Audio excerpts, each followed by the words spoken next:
After a temporary hiatus from Truth Social, Donald Trump is posting again like we always expect him to, angry, lashing out, making absurd statements. And of course, the most recent and most bizarre, well, I guess it was actually spot on for Donald Trump, was an attack on Governor Gavin Newsom, who said after Donald Trump's election on Tuesday that he would stand up for California values and make sure Donald Trump could not attack the rights of the citizens of his state. And of course, that drove Donald Trump crazy to a post on Truth Social that we covered.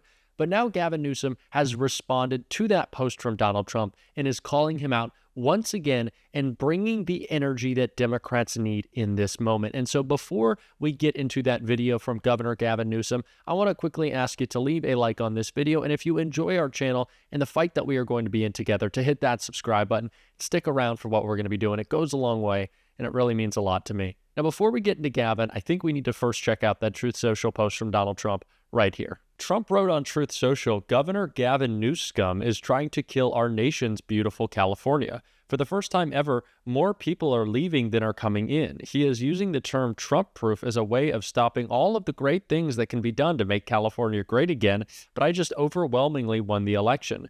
People are being forced to leave due to his and others' insane policy decisions like the ridiculously rerouting of millions of gallons of water a day from the north out into the Pacific Ocean, rather than using it free of charge for the towns, cities, and farms dotted all throughout the state of California. They are making it impossible to build a reasonably priced car, the unchecked and unbalanced homelessness catastrophe, and the cost of everything, in particular groceries, is out of control. Not a ton of unity from Donald Trump as the president-elect there, but it should be no surprise. But like I said, Governor Gavin Newsom clapped back and just recently posted this video on social media addressing Donald Trump's attacks. We have a president-elect, and I'm one of those people, I revere the institution. I revere this country, I revere the presidency, and I want our president to succeed. And our job, my job, is not to wake up every single day and get a crowbar and try to put it in the spokes of the wheel of the Trump administration.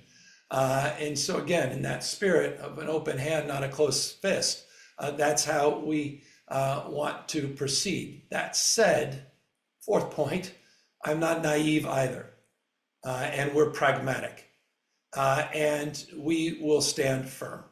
I am reminded, there's a great old poem about, the winds may howl, but I will not be swept away. This notion that we have to plant our feet. And I remember, I've been here long enough, having worked with the previous Trump administration, I'm not naive about those winds, and they did howl. We were involved in over 100, well, in fact, we were involved in specifically 122 lawsuits with the Trump administration. We know their playbook. We know what they're going to do. I talked a lot about the campaign, and I appreciated Kamala Harris's closing message about Donald Trump has an enemies list, and she said, have a to-do list. I said I would make it a modest addendum to that. So did Donald Trump. That to-do list is laid out in a 922-page document, of which there's 270 specific points that he has publicly supported in that Project 2025 document, which 75% of its authors, and there's a multitude of authors, worked with the Trump administration. None of us are naive when he said he knew nothing about it.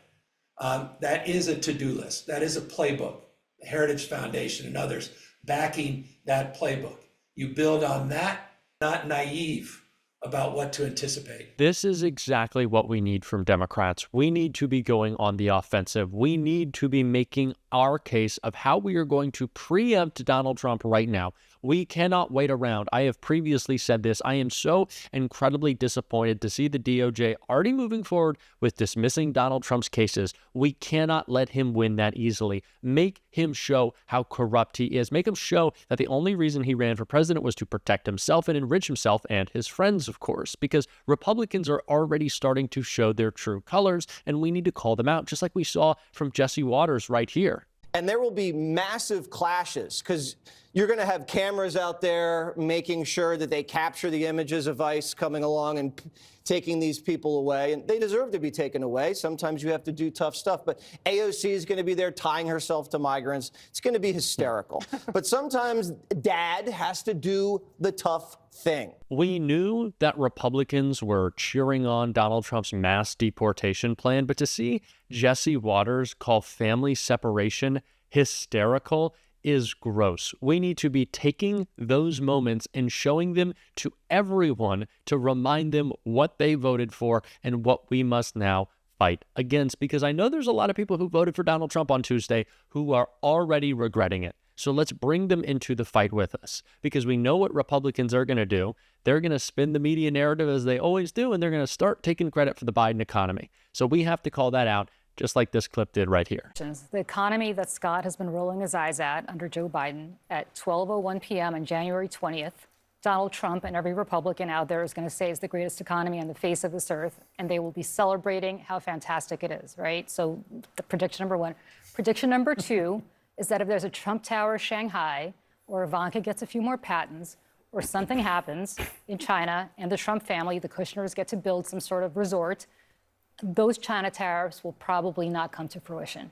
Because if there's one thing we know about Donald Trump, there's one thing that Saudi Arabia knows about Donald Trump, there's something that Qatar knows about Donald Trump, something the Chinese and the Russians know about Donald Trump. If you make it worth his while financially, all the promises on the tariffs and everything else will magically disappear, and they know that. Tara, We cannot allow Republicans to continue to use the media ecosystem that they have built to attack our country. We cannot allow them to use their media outlets like Fox or go on Joe Rogan or Tucker Carlson or Candace Owens and push a narrative that isn't true. To say that Donald Trump is responsible for all the infrastructure projects President Biden built or recovering from COVID. No.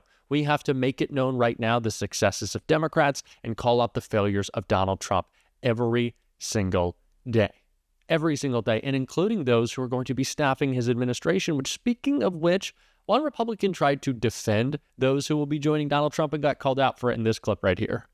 I mean, what a ridiculous position to take, that anybody who goes in to work for the president-elect does not believe in their oath to the Constitution, that the strictures will not be there. I'm sorry, I have perhaps a little bit more faith in the United States Constitution than you do, but the strictures will be there because it's called the United States Constitution, and it very clearly lays out a separation of powers. So one of the things that it clearly lays out is that there are three branches, including the executive branch, for which the commander-in-chief and the executive, who is elected by the people, is in charge of the executive branch. So to act as though anybody who goes in to work for him is going to bend the knee or to be some sort of subservient pawn in some sort of scheme is offensive, it's condescending, and it's that kind of campaign rhetoric that frankly led us to exactly where we are right now. The people that go in to serve will be doing so, and they will take an oath to the Constitution, and they will be trying to put forth the policies that the American people just resoundingly said they wanted for this country, a safe, secure, and prosperous America, and I think you should hope they succeed. Let me just say, I appreciate that, but I actually took civics, so I don't really need to be refreshed on it.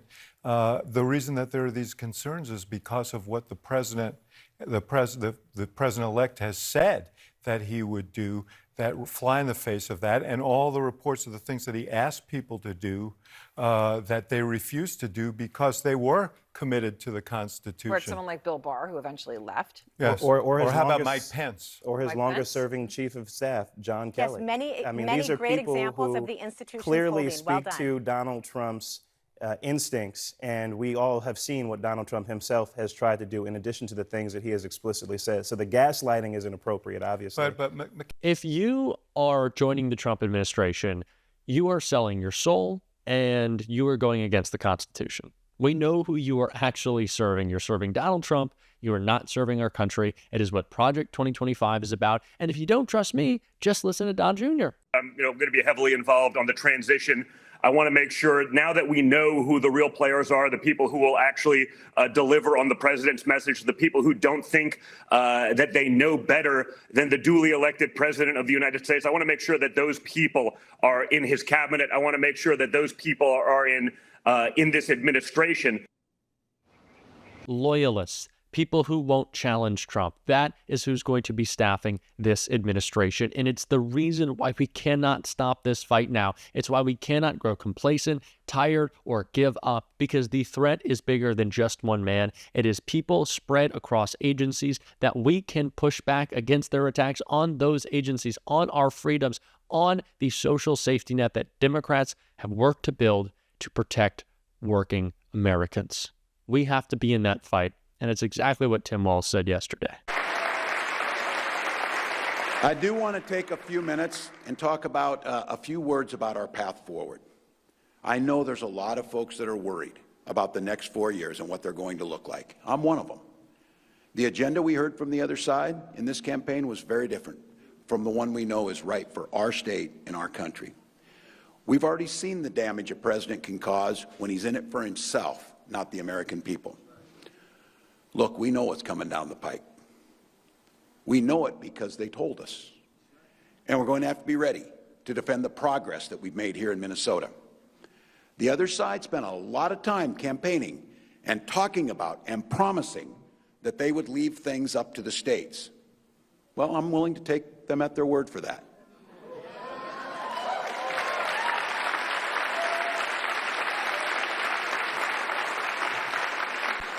But the moment they try and bring a hateful agenda in this state, I'm going to stand ready to stand up and fight for the way we do things here.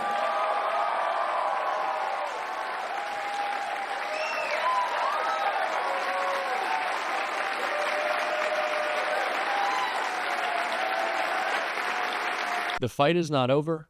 It continues, and we have to be a part of it. And we're going to be talking about it every single day on this show. And I'm going to be bringing resources every single day, every single week for us to be a part of this fight. Stick around for those because I want to make sure it is easy as possible to resist this Trump administration. And if you want to support that, as always, you can hit that subscribe button. You can leave a like on this video. And until next time, I'll see you soon.